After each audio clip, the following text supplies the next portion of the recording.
Hello everyone and welcome back to SN study station. So open dice पर हमारी बात हो रही थी और ओपन डाइस में जो कंसेप्ट था वो हम लोगों ने सीख लिया और एक दो क्वेश्चन भी कर लिए थे।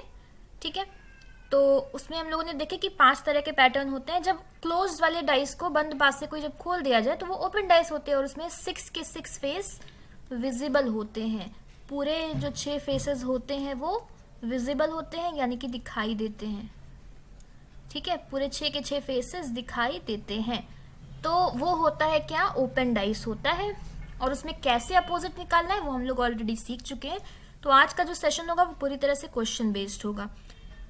तो पहले क्वेश्चन की तरफ चला जाए फिर, एंड वीडियो को शेयर कर दीजिए ताकि और लोगों को भी, जिनको भी इस टॉपिक में प्रॉब्लम होती है वो भी देख सके, समझ सके। क्योंकि ये टॉपिक में कुछ है नहीं, आप बिना पेन पेपर के आंसर कर सकते हैं।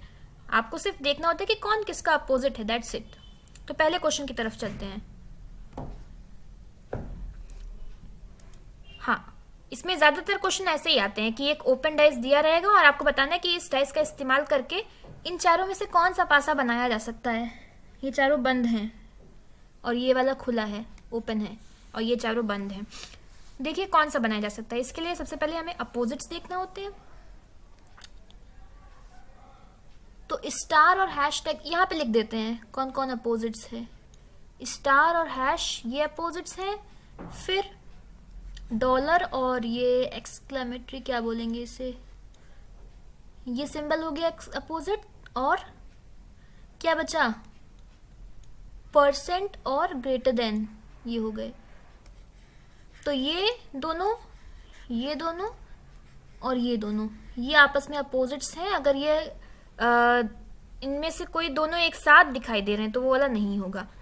जैसे फर्स्ट वाला अगर हम देखें तो फर्स्ट में स्टार है, ये है, और डॉलर है। फर्स्ट वाला बन सकता है, राइट? हाँ, ये पॉसिबल है, ये बनाया जा सकता है क्योंकि इसमें तीनों एक दूसरे के पड़ोसी हो सकते हैं, कोई भी अपोजिट वाला नहीं दिया है। इसमें अगर देखें तो ये और ये अपोजिट्स हैं तो पड़ोस में कैसे हो सकते हैं, कट।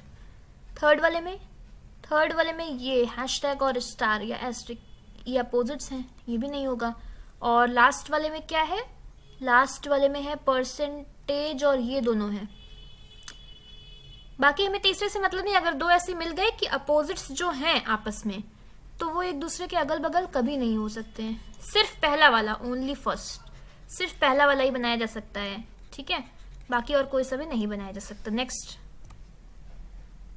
इसमें देखिए आज ओपन डाइस के सारे क्वेश्चन हो जाएंगे, कोई भी कंफ्यूजन नहीं रह जाएगी। ठीक है, ज्यादा इसमें क्वेश्चन आते ही नहीं, इसी तरह के क्वेश्चन ही आते हैं। हाँ, यहाँ पे पहले अपोजिट्स लिख लेना है। एक्स और जेड अपोजिट होंगे, फिर क्यू और आर होंगे, वाई और पी होंगे, राइट? एक्स और जेड एक छोड़ के हो गया, क्यू से एक छोड़ के आर हो गया नीचे, और बचा क्या, वाई और पी बच रहा है, ये हो गया बस। तो क्या क्या मिल रहा है, यहाँ पे एक्स है, पी है और आर है, ये वाला बन सकता है, तीनों अलग हैं, कोई अपोजिट्स नहीं है। यहाँ पे क्यू और आर पहले ही दिख गया कि ये अपोजिट्स है ना, ये तो ये तो कभी एक साथ हो ही नहीं सकते हैं। जेड पी, अच्छा वाई पी अपोजिट्स है, वाई और पी, ये कट, ये वाला भी हो जाएगा। और एक्स और जेड सबसे पहले ही अपोजिट मिल गए थे तो ये भी नहीं। यहाँ पे भी सिर्फ ओनली फर्स्ट, सिर्फ पहला वाला बन सकता है। अगले क्वेश्चन पे चलते हैं। अब यहाँ पे क्या हो सकता है, देखिए आर ओ अपोजिट्स है, फिर है बी डब्ल्यू है और जी वाई है। ठीक है, तो पहले वाले में जी वाई पहले वाले में ही मिल गया, गलत है ये वाला। बी और डब्ल्यू दूसरे में ही मिल गया, अपोजिट्स हैं, ये भी गलत हो जाएगा। जी वाई आर जी बी, ये हो सकता है, इसमें कोई भी अपोजिट नहीं था। हाँ, इसमें भी जी वाई मिल गया है, तो यहाँ पे ओनली 3, सिर्फ तीसरा वाला ही डाइस बनाया जा सकता है, बाकी और कोई नहीं बनाया जा सकता, क्योंकि तीसरे डाइस में ही ऐसा तीनों अल्फाबेट्स दिए हुए हैं जो अपोजिट्स नहीं है। इधर आर है, इधर जी है और इधर बी है। इनके अपोजिट्स अगर दिए होते, एक के भी अपोजिट दे दिया गया होता तो ये भी ना बन पाता। नेक्स्ट, यहाँ पर देखिए यहाँ पर है ये वाला, एक मिनट थोड़ा सा इसको, अल्फा और बीटा है ना ये, तो ये कुछ ऐसे है, ये और ये अपोजिट्स हैं, ठीक है। फिर है ये वाले सिंबल, और ये सब मैथ्स में सिंबल यूज़ होते हैं, इनके सबके नाम नहीं मालूम है बट ये मैथ्स के सिंबल हैं। फिर ये, हाँ ये तो इन्फिनिटी, ये तो मालूम है, और ये भी कुछ डेल्टा ऐसे कुछ बोलते हैं इसे भी। तो ये दोनों हो गए, ठीक है, यानी कि ये और ये हो गए एक छोड़ के, ये और ये हो गए, और बचा क्या, ये वाला और ये वाला बचा। बस चेक कर लेते हैं। अल्फा और बीटा यहीं पर मिल जा रहा है, ये वाले में पहला ही अपोजिट है हमारा, तो ये नहीं होगा, ये कैंसिल हो जाएगा। पहला वाला चेक कर लेते हैं। तो यहाँ पे ये सिंबल है, इसका अपोजिट नहीं दिया है, इन्फिनिटी का, इन्फिनिटी और ये वाला अपोजिट दिया हुआ है ना, ये नहीं होगा। दूसरे वाले में चेक कर लेते हैं, बीटा का नहीं दिया हुआ है अपोजिट, इस वाले सिंबल, हाँ ये दोनों अपोजिट्स हैं, ये भी कैंसिल हो जाएगा। तो बस यही बच रहा है, इसमें भी चेक करना ज़रूरी है, क्या पता कोई भी ना हो, ये भी कभी कभी होता है। तो इसका अपोजिट नहीं दिया है, इसका अपोजिट नहीं दिया है, इसका भी नहीं दिया है, ये वाला बन जाएगा ओनली फोर्थ, ये वाला पॉसिबल है, ये हो जाएगा, ठीक है। अब तक तो आप लोगों की सारी अंडरस्टैंडिंग क्लियर हो गई होगी ओपन डाइस को लेके, बस ऐसे ही क्वेश्चन रहेंगे और कुछ नहीं है। तो ये एक और क्वेश्चन बस देख लेते हैं लास्ट, फिर यहीं पर सेशन को कंप्लीट करते हैं। अच्छा यहाँ पर देखिए, ये बहुत ही इंटरेस्टिंग क्वेश्चन है। यहाँ पर आपको एक चीज़ मालूम है कि यहाँ पे कई जगह पे प्लेन प्लेन भी दिए हुए, ये दोनों अपोजिट हो जाएंगे, दो प्लेन, ये दोनों प्लेन अपोजिट हो जाएंगे। अच्छा जो प्लेन दिए हैं वो पहचानेंगे कैसे, अभी देखिए, ये और ये दो प्लेन्स अपोजिट हो गए, और एक प्लेन और एक ये डॉट वाला अपोजिट हो गया, और ये जो 3 वाला सिंबल है और इधर वाला, ये दोनों अपोजिट हो गए, ठीक। अगर आप इसमें देखेंगे तो ऑप्शन नंबर डी देखेंगे, तो ये वाला और ये वाला जो मिल रहा है, ये दोनों तो अपोजिट्स है ना, तो ये तो पहले ही कैंसिल हो जाएगा। अब हमारे पास बचा ए, बी और सी, ये 3 बच रहा है हमारे पास। तो ऑप्शन में लेकिन क्या दिया हुआ है, ऑप्शन में B and D, A and D, A and C, C and D, ये दिया हुआ है। अच्छा एक चीज़ है कि डी तो कंफर्म है कि डी तो नहीं ही होगा, क्योंकि यहाँ पे ये दो अपोजिट मिल गए, तो ये तो नहीं ही होगा बिल्कुल भी, ठीक है। तो यहाँ पे इस क्वेश्चन में हम बाकियों को चेक करने की बजाय अगर एक बार ऑप्शंस देख लें, देखिए डी कहाँ कहाँ दिया हुआ है। ऑप्शन नंबर ए में डी दिया हुआ है, तो डी तो होना ही नहीं है, तो ये तो वैसे ही कट हो जाएगा।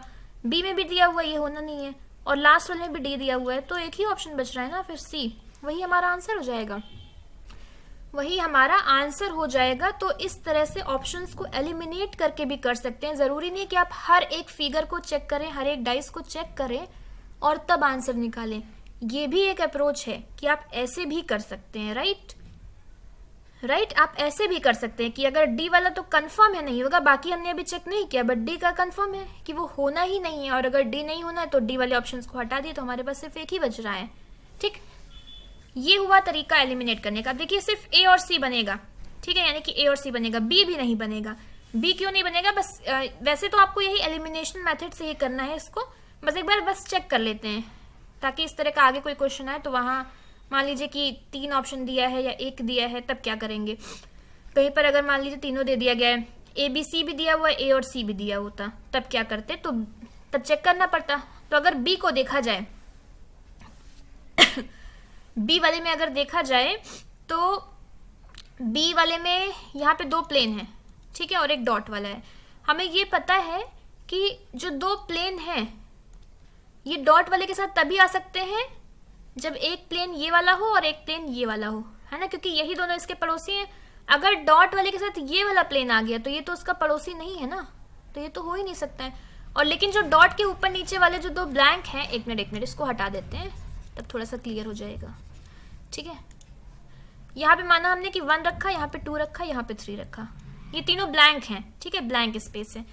तो अगर 2 और 3 एक दूसरे के अपोजिट्स हैं, ठीक है, और ये डॉट वाला और ये नंबर 1 वाला एक दूसरे के अपोजिट्स, तो ये जो डॉट के साथ ये जो बी वाले ऑप्शन में आ रहा है, ये क्या है, ये 2 और 3 ही होना चाहिए, तभी ये डॉट के ऊपर नीचे हो सकता है 2 ब्लैंक।